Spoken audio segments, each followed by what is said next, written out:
AP Statistics, Lesson 1.2, and this is on inference, especially statistical inference. Our objective in this lesson is to be able to design simulations and summary statistics and be able to interpret those results. And I'm going back to the same question we talked about the other day. How unlikely is too unlikely? And this is a question we need to keep in our minds as we go through the whole course. We have been talking about, well, in the vocabulary that we're using, first off, we're going to be talking about a summary statistic. We'll be talking about what a distribution is. We will be talking about repetition and a simulation. So those are the words that you should be looking for as we go through the lesson. Alright, we've been talking about this case at West Vaco, and where they laid off all these workers. And so we're going to take a few minutes and look at their hourly workers, not Martin necessarily, but the hourly workers that they're talking about. And these are the ages. There were 10 hourly workers at West Vaco, and they laid off 3 of them. These are the ages of the 10. Now the ones that they actually laid off were these 3.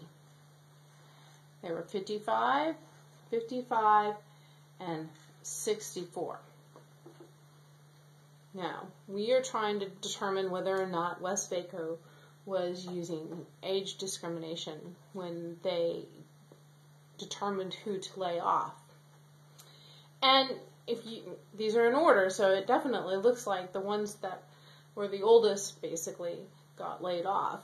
But it is always good to have some actual basis, a mathematical basis to be able to prove that. And if you were doing it in a court of law, you would need something like that. So one of the ways that we tend to look at data is we want to condense it into one number, and that's called a summary statistic, something that will condense a whole set of data into one number.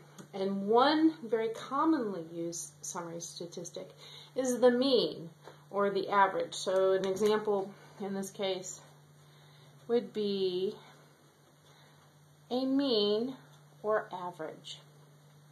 Okay? And I'm sure you all remember how to do a mean. You just add up all the numbers and divide by that number. And so I've already figured out the mean of the hourly workers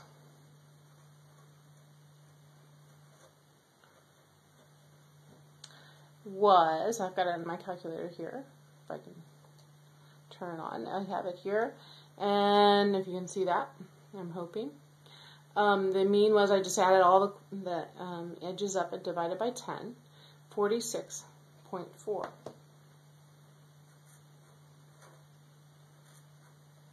Okay? And the mean of those laid off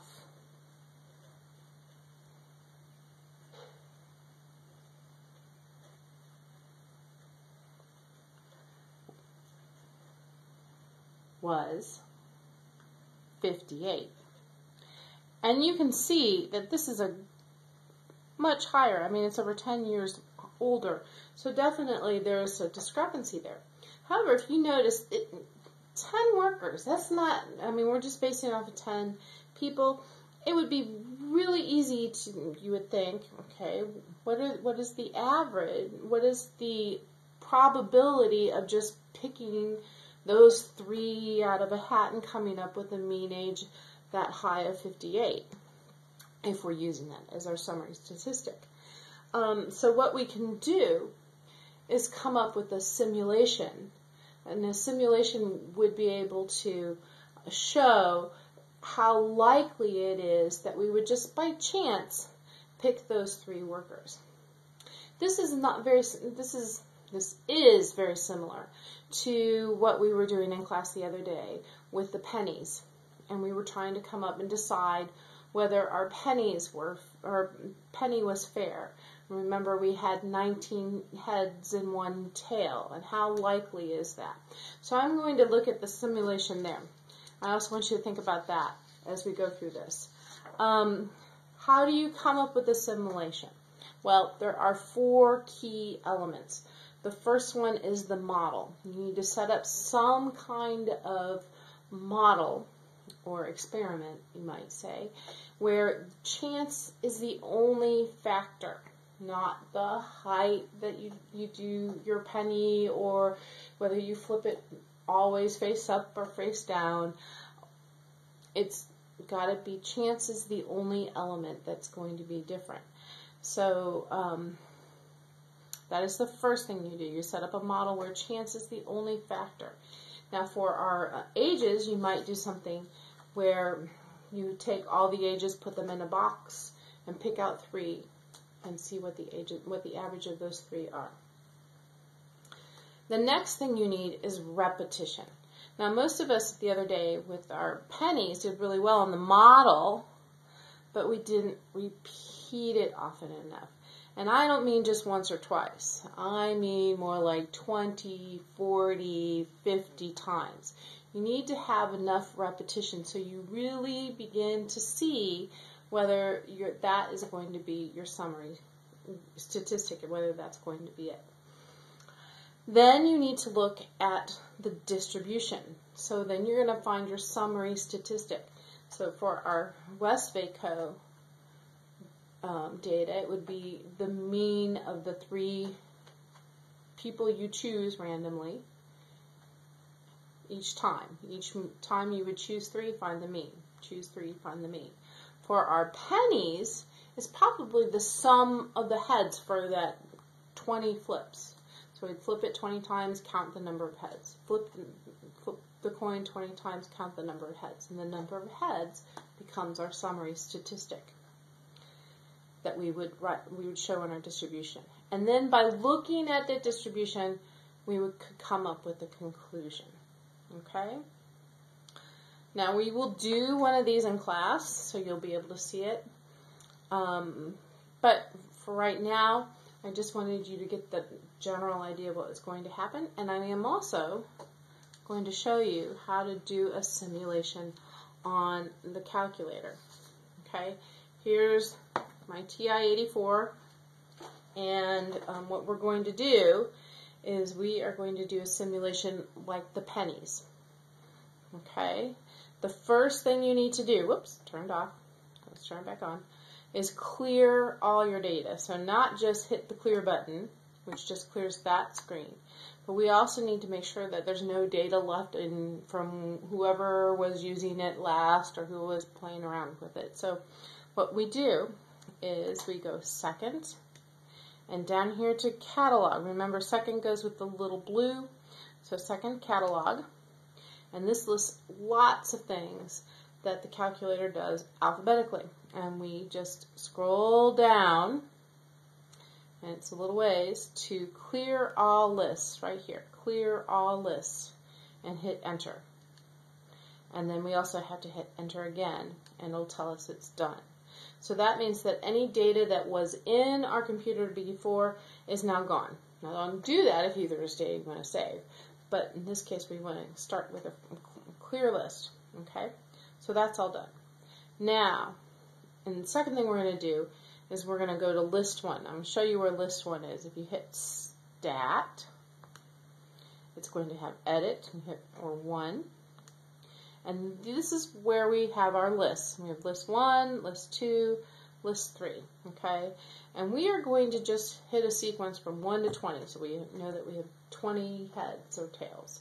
So I'm going to go back, and the way you go back to your regular screen is you hit second and then quit, which is on top of mode. Okay?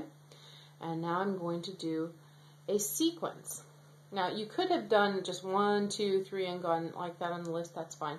But I'm going to show you how to do a sequence, because sometimes you have to do more than 20 points and it can get old really fast if you have to make a long list. So we go to second list, and we're going to go to ops, which we just move over 1 using the move over thing, and number 5 is SCQ, which is sequence. So we're going to hit number 5. Okay. I'm not quite sure why we do this part, but we put in X and a comma, X. Remember, this is the alpha key. Goes to the green buttons and a comma. And then we're going to do 1, which is the first number that we want to start with. The number that we want to end with is 20, and we put a parenthesis. But we have to, we're all done except for we have to tell it where to put this. And that's going to be STO, which stands for store, in list, which is second list, 1. And we hit enter, and that's done. Okay, it actually goes ahead and lists it there for us. How nice of them. Okay, so now if I go back to my list, let's show you. I hit stat and edit. There is 1 through, and if I went all the way down, it would be 1 through 20. I could go down, whoops, go down, and it goes all the way down to 20, and just to 20, okay? So that is how you get a sequence in your list. So now we're going to go and we're going to do a random number generation in list 2. Now, unfortunately, I tried to do it from here, which would have been really sweet, but it doesn't work. So I'm going to go do this a little bit differently. So I have to get out of here, which means I have to go second, quit. It's still there, it just takes us back to the screen. Okay, so now we're going to do the random number generator, which is math. Math is the third button down. Then we move over to PRB, which stands for probability. And under here you see all these different things. It looks, some of those should actually look familiar to you. We're going to go to number 5, which is random integers. And once again, it's going to give us that. And then it wants to know what random integers. And we're going to put, we want either 0, comma, or 1, because we want those, we want for heads or tails. We're going to call heads are 1 and tails are 0. And I want 20 of them. And then I'm going to do the end parentheses. And this one is going to go in list 2. So I do store, second list, 2. And there we go, enter. And it once again is going to show us what it's entering. But now we're going to go back to that list. So I go to stat 1. And notice I have now this list of 0. Yours is going to be different than mine. And every time you do this, it will come up with a different list. Or else it's not a random number generator. It wouldn't be random if they were all the same. So, 0s and 1s. So now what we're going to do is come up with that summary statistic, which is the sum of all the heads. So how many times did we get heads? Well, I could just sum this up. And the way that I do that is I go to second list, and I move over to math. This will do math on my list. And you'll notice that number 5, I don't know what it is with number 5 tonight, is sum. And I notice down here it has it in my, ooh, I'm doing it in the wrong place. Let's go back. I want to, I don't want to do that one. I want it to go, oh, there we go. Okay. I'm going to move it over actually to this cell because I want the sum to go here. Where I had it before, I would have probably called it a recursive loop. Not good. So I put it in this cell and I go second list, math, 5 for sum. And notice it comes right down here. It tells me exactly where it's going, and my formula is down here. And I want the sum of all these numbers, so I'm going to say list 2. Second list 2. And I'm going to put the parenthesis on it and enter. And lo and behold, I have 10 heads, which means I have 10 tails, which is kind of, I guess, theoretically what it was supposed to be. Okay, so that's good. I need to come up with a bunch of these. So I'm going to go back to list 2, and I'm going to quit this one, and I'm going to do this whole thing again. Random integer. So I have to go back to math, probability, and I know this takes a little bit of time, but remember how much time it took to flip the coin 20 times and write it all down? So this, even though this takes a little bit of time, it is still faster than doing it by hand, I think. And I'm going to put this in list 2, store, list, whoop, second list 2, enter. Okay, so we have stat. Now I want to edit one, and here's a new one, and so I'm going to go down one, and this time I'm going to put the sum right there. So I would put